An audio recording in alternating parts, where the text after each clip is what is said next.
Mira sets 2 mugs on your counter. She has already moved the fruit bowl. She says the apples were cutting the light. You ask what light has to do with fruit. She taps her temple. Energy, flow. The house has to be ready. You have not opened the envelope yet. It has sat under the trailing pothose for 3 days. She brought the plant last month and waters it without asking. That is Mira. You met her on the late shift at the campus bookstore. She talked then the way she talks now, about doors that open for people who notice them, about alignment. You liked her because ordinary Tuesdays felt larger when she was in them. When the letter arrived, you almost called her first. Almost. You called the number on the letterhead instead. A calm woman named Ruth walked you through it in one short call. Your great-aunt Helen left you the proceeds from a lakeside lot. The lot had sat empty for years. A developer wanted it for cabins. Ruth said the funds would arrive by the end of the week. She added one flat line and nothing else. Do not make large decisions for 90 days. Then she hung up. You sat on the floor and looked at the plant. Mira came that evening with takeout. She saw the envelope on the shelf. She did not ask what it was. She said the air in the room felt different. She said something good had landed.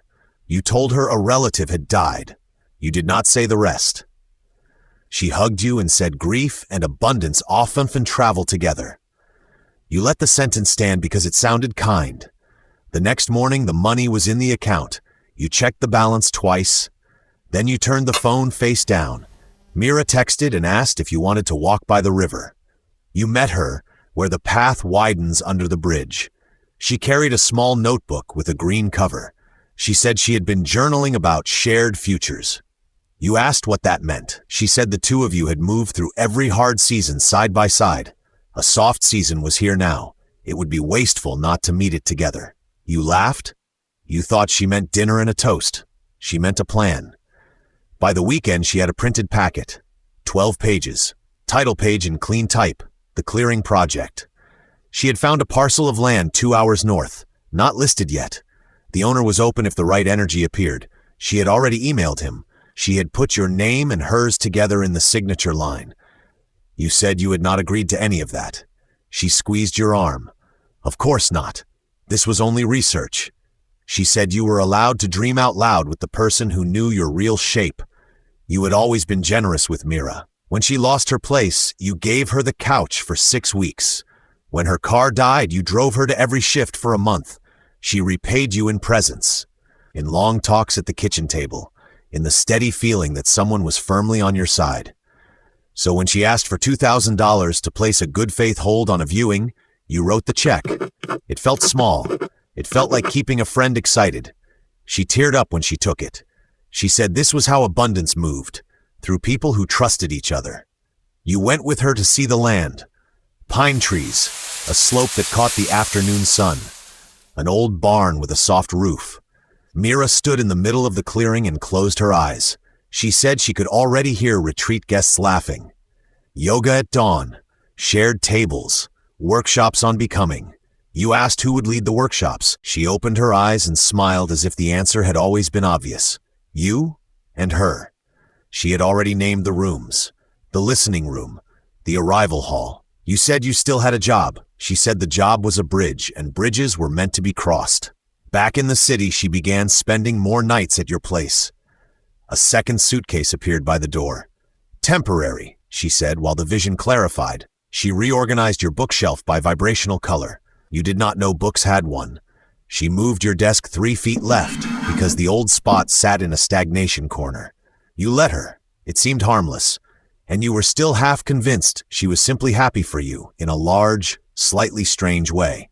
You had not told her the full number. You had said a relative left you some money. Some. She filled the rest with hope. One night she cooked a long stew and lit candles. She wanted to talk structure. She opened the green notebook, 2 overlapping circles. One labeled vision, one labeled stewardship. You were the steward because the funds had arrived through your family line. She was the vision because she had been preparing for this her whole life without knowing its shape. Decisions should be equal. Salaries could wait until year 2. You asked what she would live on until then. She looked honestly puzzled. The project would cover basics from the start. Housing, food, a modest draw. You felt the first small crack in the floor. You said you needed someone who did this for a living. She said intuition beat any advisor trained only in scarcity. But she would wait if waiting made you breathe easier. You went back to Ruth. Ruth did not pick up a pen. She said the 90 days were not a suggestion. She said the people who loved you would still love you after the money had sat still for a season. Then she said the number out loud in a room that was not your kitchen. 1.4 million. After the last fees and the tax on the sale. You repeated it once so you could hear it in the air. Ruth said park it. Simple account, no joint names, no land deposits you could not walk away from. You walked home under a hard, clear sky. Mira was on your couch with a color-coded calendar. She had blocked the next 18 months of the clearing project. Tuesdays were labeled capital alignment and assigned to you. She had given herself field presence and guest experience architecture. She looked up and said the landowner had answered. He wanted a larger sign of seriousness, a sum that would take the parcel off the market for 60 days. She said it was standard. She said if you hesitated, the clearing would go to someone with less pure intention. You sat across from her. Every square on the calendar held her handwriting. None of them held space for the job you still went to each morning. You said you were not ready. She said readiness was a story fear told. You said the money had been in the account for 11 days. She said time was a construct and abundance moved at the speed of trust. You almost laughed. The sentence was so perfectly hers that fondness looped back around the doubt. You told her what Ruth had said. Mira's face did a complicated turn and then settled into gentle disappointment. She understood. The system trained people to clutch.